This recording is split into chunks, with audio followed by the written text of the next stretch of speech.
আসসালামু আলাইকুম। কেমন আছেন আপনারা সবাই? আমি মোহাম্মদ নুরুল ইসলাম, পেশাগতভাবে একজন ফ্রিল্যান্স শিক্ষক সাধারণ বিজ্ঞান বিষয়।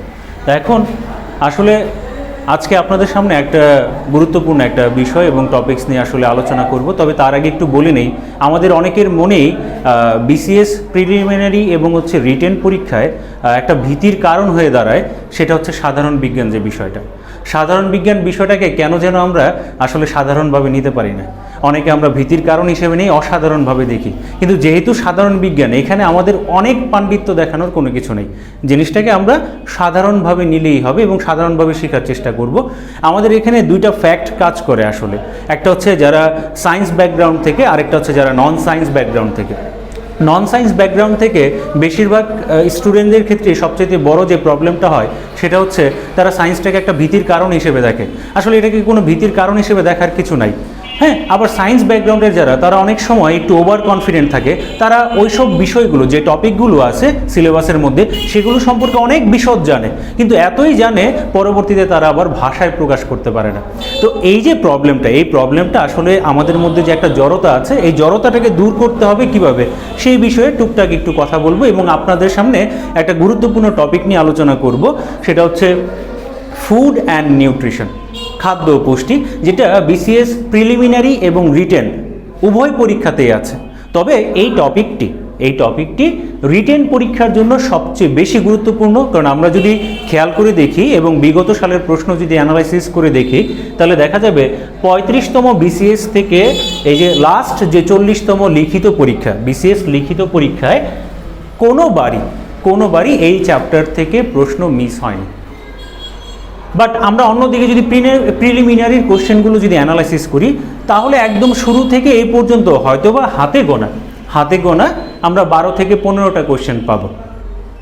কিন্তু আমরা যদি এই টপিকটি প্রিলিমিনারির জন্য শুধু নয়, রিটেনের জন্য আবার রিটেনের সময় গিয়ে আলাদাভাবে নয়, আমরা যদি প্রথমে প্রিলিমিনারি পড়ার সময় যদি দুটোকে কম্বাইন করে পড়তে পারি, যেহেতু এই টপিকটা প্রিলিমিনারি তো আছে আবার রিটেনও বিদ্যমান, তা আমরা এটাকে এমনভাবে পড়ার চেষ্টা করব যেন আমরা উভয়তেই ভালো করতে পারি এবং আমাদের ডিটেলস একটু জ্ঞান থাকে, এটা সম্পর্কে আমরা জানতে পারি এবং কিভাবে গুছিয়ে লিখতে হবে, কিভাবে বলতে হবে, নিজেদের জড়তা কিভাবে কাটাতে হবে এবং সাধারণ বিজ্ঞান বিষয়টাকে যেন আসলে আপনারা সাধারণভাবে নিতে পারেন, সেই চেষ্টাটুকু আমি করব। আশা করি আপনারা আমাকে সবাই সহযোগিতা করবেন। চলুন আজকে আমরা আমাদের যে আসল যে টপিক, যেটা নিয়ে আসলে আপনাদের সামনে একটু আলোচনা করব, সেটি হচ্ছে ফুড অ্যান্ড নিউট্রিশন। তো একটু যদি খেয়াল করে দেখেন, এই অংশটি বিসিএস প্রিলিমিনারি যে অংশটা, সেই অংশের মধ্যে জীববিজ্ঞান অংশে যে আমাদের 5 মার্কস বিদ্যমান, সেখানে আপনার খাদ্য ও পুষ্টি ভিটামিন নামে একটা অংশ, জীববিজ্ঞান অংশের যে সিলেবাসটা, সেটা যদি আপনারা খেয়াল করে দেখেন, ছোট্ট করে একটু লেখা আছে। ছোট্ট করে, যেহেতু জীববিজ্ঞান অংশটা কিন্তু অনেক বড়, ওই জায়গাটায় অতগুলো টপিকস থেকে 5 মার্কস থাকে। তো সেই হিসেবে কিন্তু সবসময় এই জায়গা থেকে কোশ্চেন করবে তা কিন্তু না। কিন্তু লিখিত পরীক্ষা এটা তো আলাদা একটা টপিক, সেখান থেকে সবসময় কোশ্চেন করবে, এটাই স্বাভাবিক। তো এই জায়গাটার মধ্যে আসলে কি পড়তে হবে এবং কিভাবে পড়বেন, তার ছোট্ট একটু আলোচনা এখান থেকে করব। তো প্রথমেই চলে যাই, যেহেতু অধ্যায়টার নাম ফুড অ্যান্ড নিউট্রিশন, তো প্রথমে আমরা জানার চেষ্টা করব আসলে আমরা যা খাই, যা গ্রহণ করি খাদ্য হিসেবে, যা খাই সবই কি খাদ্য? সবাইকে কি আমরা খাদ্য বলতে পারবো? আচ্ছা, তাহলে প্রথম কোশ্চেনটা কি দাঁড়ালো? প্রথম কোশ্চেনটা দাঁড়ালো যে যা গ্রহণ করি আমরা, তার সবাইকে আমরা খাদ্য বলতে পারবো কিনা। মনে রাখবেন একটা বিষয়, আমরা যা গ্রহণ করি তার সবই কিন্তু খাদ্য না। যেমন আমার একটা স্টুডেন্ট আমাকে একটু দুষ্টামি করে একবার একটা প্রশ্ন করছিল যে, স্যার আচ্ছা, এই যে রাস্তাঘাটে অনেককেই দেখি বিড়ি সিগারেট খায়, তো বিড়ি সিগারেট যে তারা প্রতিনিয়ত খাচ্ছে, এটা কি খাদ্য? আচ্ছা আপনারাই বলুন, বিড়ি সিগারেট কি কোনো খাবার? এটা কি আমাদের দেহের কি ভালো করে, না আমাদের দেহের জন্য এটা খারাপ? তো এখন একটা বিষয় খেয়াল করে দেখেন, আমরা যা গ্রহণ করি তার সবাইকে খাদ্য বলতে পারবো কখন? তখনই বলতে পারবো যখন এর মধ্যে 3টা গুরুত্বপূর্ণ বৈশিষ্ট্য বিদ্যমান থাকবে। 3টা গুরুত্বপূর্ণ বৈশিষ্ট্য খেয়াল করুন, আমরা তাদেরকেই খাদ্য বলতে পারবো যাদের মধ্যে এই 3টা বৈশিষ্ট্য বিদ্যমান থাকবে। তাহলে চলুন জেনে নিই আসলে এই 3টা বৈশিষ্ট্য কি। সর্বপ্রথম যে বিষয়টা সেটা হচ্ছে দেহের ক্ষয় পূরণ করবে।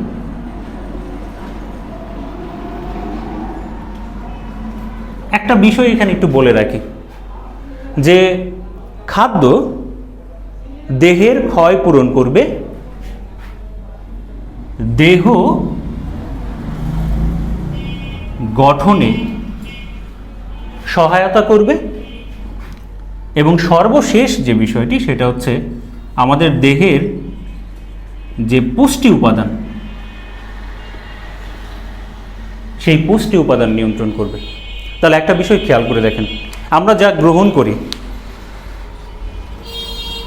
তার মধ্যে যদি এই তিনটি বৈশিষ্ট্য বিদ্যমান থাকে, যে যা দেহের ক্ষয় পূরণ করবে, দেহ গঠনে অংশগ্রহণ করবে এবং পুষ্টি উপাদান নিয়ন্ত্রণ করবে, পুষ্টি উপাদান নিয়ন্ত্রণ করবে, তাদেরকেই কেবল আমরা কি বলতে পারবো?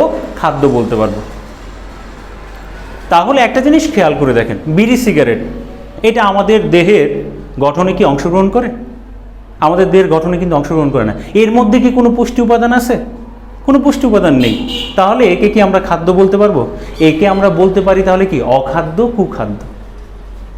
তাহলে একটা জিনিস খেয়াল করে দেখেন, তাহলে আমরা কাদেরকে খাদ্য বলবো? তাদেরকেই খাদ্য বলবো যাদের মধ্যে এই তিনটি বৈশিষ্ট্য বিদ্যমান। এইখানে একটা প্রবলেম আমাদের, আমরা যখন বই থেকে পড়ি, কোনো গাইড বই থেকে হোক অথবা টেক্সট বই থেকে হোক, যখন আমরা পড়ি তখন অনেকগুলো বিষয় আমরা খেয়াল করি না। অনেকগুলো বিষয় খেয়াল করি না। কেমন? যেমন ধরুন এই যে খাদ্য হওয়ার তিনটা শর্ত, খাদ্যের প্রধান তিনটি বৈশিষ্ট্য, এই তিনটা বৈশিষ্ট্যের মধ্যে অন্যতম একটা বিষয় হচ্ছে দেহের ক্ষয় পূরণ। দেহের ক্ষয় পূরণ আমরা যারা সায়েন্স ব্যাকগ্রাউন্ড থেকে আসছি তারা অনেকেই হয়তো বলতে পারবে, এবং আপনাদের মধ্যে অনেকেই জানেন যারা নন সায়েন্স ব্যাকগ্রাউন্ডে, তারাও জানেন যে ক্ষয়পূরণ বলতে আসলে কী বোঝায়। কিন্তু আমি জাস্ট এই জিনিসটাকে একটু সাধারণভাবে বোঝানোর চেষ্টা করব আপনাদের। সেটি হচ্ছে এই যে দেহের যে ক্ষয়পূরণ, ক্ষয়পূরণ বলতে কী বোঝানো হয়? আমাদের দেহ ক্ষয় হয়ে যাচ্ছে, সেটা সে পূরণ করতেছে, বিষয়টা কি এমন? আসলে ক্ষয় বলতে এখানে কি বোঝানো হচ্ছে? ক্ষয় বলতে বোঝানো হচ্ছে ধ্বংস হয়ে যাওয়া। কোন জিনিসগুলো ধ্বংস হয়ে যায়? আমাদের দেহে কিন্তু প্রতিনিয়ত অনেক ধরনের কোষ মৃত্যুবরণ করছে, ধ্বংস হয়ে যাচ্ছে। আচ্ছা, এই যে কোষগুলো যে ধ্বংস হয়ে যাচ্ছে, মৃত্যুবরণ করছে, এগুলোকে নতুনভাবে নতুন কোষ তৈরি করতে গিয়ে আমাদের কিছু লাগবে কিনা বলুন? আমাদের যে জিনিসগুলো প্রয়োজন সেগুলো আমরা খাদ্য থেকে পাবো, অখাদ্য বা কুখাদ্য থেকে না।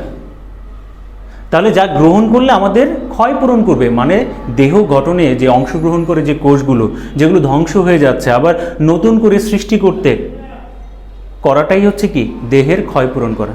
আচ্ছা, শুধু কি কোষের মৃত্যু ঘটলে দেহের ক্ষয় পূরণ হবে, বিষয়টা কি এরকম?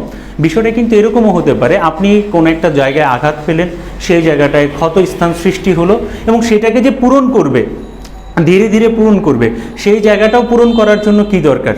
খাদ্য দরকার, যার মূল উপাদানগুলো এসে আমাদেরকে কি করবে?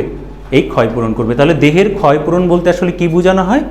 যে আমাদের দেহে প্রতিনিয়ত যে কোষগুলো ধ্বংস হয়ে যাচ্ছে, ধ্বংস হওয়ার পরে নতুন করে যে কোষের সৃষ্টি, অভাব পূরণ করার জন্য, সেটাই হচ্ছে আসলে মূলত কি দেহের ক্ষয় পূরণ। তো আশা করি আপনারা বুঝতে পারছেন। তাহলে আমরা এখান থেকে জানতে পারলাম যে আসলে খাদ্য বলতে কি বোঝায়, কোন জিনিসগুলোকে আমরা খাদ্য বলবো। এখন দেখেন, এই যে খাদ্য গ্রহণ করলে, খাদ্য গ্রহণ করলে আমরা বেশ কিছু পুষ্টি উপাদান পাই। তো আমাদের এই যে পুষ্টি উপাদান, এই পুষ্টি উপাদান মূলত হচ্ছে 6টি।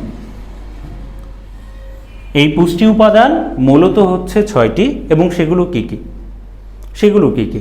আমরা মোটামুটিভাবে এগুলো সম্পর্কে সবাই জানি। যেমন এর মধ্যে আছে আপনাদের আমিষ। আমিষ মানে হচ্ছে যেটা আমরা অনেক সময় বলে থাকি প্রোটিন, আমিষ।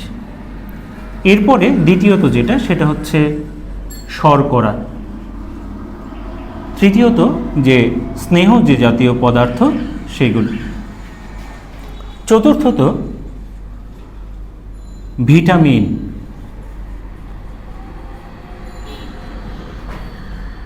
পঞ্চম যে উপাদানটি সেটি হচ্ছে খনিজ লবণ। খনিজ লবণ। এবং ষষ্ঠ এবং 6 নম্বর যে উপাদানটি সেটি হচ্ছে পানি, যা দেহের জন্য অত্যন্ত জরুরি। আমরা সবাই জানি মোটামুটিভাবে দেহের কিন্তু প্রায় 4 ভাগের মধ্যে 3 ভাগই হচ্ছে পানি। অর্থাৎ একজন সুস্থ স্বাভাবিক মানুষের দেহে কিন্তু 60 থেকে 70% আপনার পানি থাকে। এই বিষয়টি কিন্তু খুবই গুরুত্বপূর্ণ। এই নৈমিত্তিকটাও তো হতে পারে যে একজন মানুষের দেহের শতকরা কত ভাগ পানি, 60 থেকে 70 ভাগ। এখন একটা বিষয় খেয়াল করে দেখেন, এই যে পুষ্টি উপাদানগুলো, এই পুষ্টি উপাদানগুলো আমরা খাদ্য থেকে পাই। এর কোনো না কোনোটা যদি আমরা আলাদাভাবে গ্রহণ করি তাকে আমরা খাদ্য বলতে পারবো। যেমন ধরেন আমিষ হিসেবে, প্রোটিন হিসেবে আমরা যদি মাছ বা মাংস খাই, গ্রহণ করি, তাহলে সেটা খাদ্য। আমরা যদি শর্করা হিসেবে কি খাই, ভাত খাই, সেটাও কি খাদ্য। তাহলে খাদ্য বলতে কি বোঝানো হচ্ছে, খাদ্যের এই যে পুষ্টি উপাদান, এই পুষ্টি উপাদানের মধ্যে যে কোনো একটি যদি আমরা গ্রহণ করি তাহলে সেটিই কি হবে, খাদ্য। আমাদের ঝামেলাটা হয় কোন জায়গায় জানেন? ঝামেলাটা হয় যে খাদ্য বলতে কি বোঝায় এবং খাদ্যের যে বৈশিষ্ট্য সেটা না হয় আমরা বুঝলাম, কিন্তু আমাদের প্রবলেমটা আসলে হয়ে যায় সেটা হচ্ছে সুষম খাদ্য এবং আদর্শ সুষম খাদ্য বলতে কি বোঝানো। দুইটাই তো খাদ্য। সুষম খাদ্য এবং আদর্শ সুষম খাদ্যের মধ্যে ঝামেলাটা কোন জায়গায়, পার্থক্যটা কোন জায়গায়, সেটা আমরা একটু খেয়াল করব। তো চলুন একটু ভালোভাবে যদি আমরা এই জিনিসটা একটু দেখি যে আসলে এই যে সুষম খাদ্য এবং আদর্শ সুষম খাদ্য, এই জিনিসটা আসলে কি। হ্যাঁ, সুষম খাদ্য আর হচ্ছে আদর্শ